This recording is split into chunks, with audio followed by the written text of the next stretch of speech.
വീണ്ടും reveal today മീഡിയയിലേക്ക് എല്ലാവരെയും സ്വാഗതം ചെയ്യുന്നു.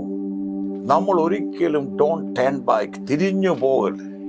യേശുവിനെ കുറിച്ച് പറയുന്നത് എന്തോ, മുൻപിലുള്ള സന്തോഷം ഓർത്ത് താൻ അപമാനം അലക്ഷ്യമാക്കി താൻ ക്രൂശിനെ സഹിച്ചു.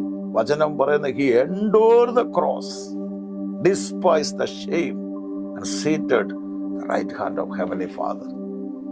അപ്പം മുൻപിലുള്ള സന്തോഷം ആണികൾ അടിക്കുമ്പോഴും തകർക്കുമ്പോഴും മുഖത്ത് തുപ്പുമ്പോഴും നിന്ദിക്കുമ്പോഴും പരാജയപ്പെടുത്തുമ്പോഴും താൻ കണ്ടത് മുമ്പിലുള്ള സന്തോഷം. ദൈവമക്കളെ, ഈ ഭൂമി നാം ആയിരിക്കുമ്പോൾ ഈ ലോകത്തിൽ ഒന്നും കണ്ട് നമുക്ക് സന്തോഷിക്കാനില്ല. നിത്യതയാണ് നമ്മുടെ സന്തോഷം. അപ്പോൾ തന്നെ ഇവിടെയും ദൈവം നൽകിയത് കർത്താവിന് നന്ദിയുള്ളവരായി, കർത്താവേ നീ എനിക്ക് ആരോഗ്യപരമായി നടക്കാൻ ദൈവം എന്നെ സഹായിക്കുന്നു, എൻ്റെ കുഞ്ഞുങ്ങളെ നീ മാനിച്ച്, ഇനി മാനിച്ചിട്ടേ പോലും ദൈവം ചെയ്ത കാര്യങ്ങളെ പറക്കേണ്ടിക്കൊണ്ട് സങ്കീർത്തനക്കാരൻ ഇങ്ങനെ പറയുന്നത്, എൻ മനമേ യഹോവയെ വാഴ്ത്തുക, സർവാന്തരംഗവുമേ അവന്റെ വിശുദ്ധ നാമത്തെ വാഴ്ത്തുക. എൻ മനമേ യഹോവയെ വാഴ്ത്തുക, അവന്റെ ഉപകാരങ്ങളൊന്നും do not forget his benefits toward us, മറന്നുപോയി.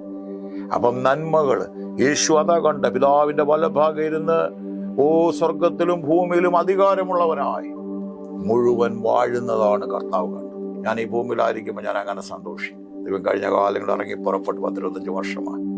ഒരു കൂട്ടായ്മ ദൈവം തന്നപ്പോൾ തന്നെ ധാരാളം പേരെ സ്നാനപ്പെടുത്താൻ, ധാരാളം വ്യക്തി ജീവിതങ്ങളെ, ബന്ധനങ്ങളെ വിടിവിപ്പാൻ, ഒരു പക്ഷെ എൻ്റെ പേര് ഒത്തിരി ഫേമസ് ആയില്ലെങ്കിൽ പോലും ദൈവം ധാരാളം കാര്യങ്ങൾ എൻ്റെ ജീവിതത്തിൽ അത് ഓർത്ത് ഞാൻ സന്തോഷിക്കുമ്പോൾ തന്നെ ഇന്ന് ഈ ഭൂമിയിൽ നിന്ന് മാറ്റപ്പെട്ടാൽ ഒരു നാൾ കർത്താവിനോടുകൂടി കോടാനുകൂടി വർഷം ജീവിക്കാവുന്ന സ്ഥലം. മുൻപിലുള്ള സന്തോഷം ഓർത്തപ്പോൾ നമുക്കറിയാം, തനിക്ക് ഗദസമന തോട്ടത്തിൽ ഭാരപ്പെടുമ്പോൾ കഴിയുമെങ്കിൽ ഈ പാനപാത്രങ്ങൾ നീക്കട്ടെ, എങ്കിലും പിതാവേ എൻ്റെ ഇഷ്ടമല്ല നിന്റെ ഇഷ്ടം. ഞാൻ നന്ദിയോടെ സ്തുതിക്കുന്നു.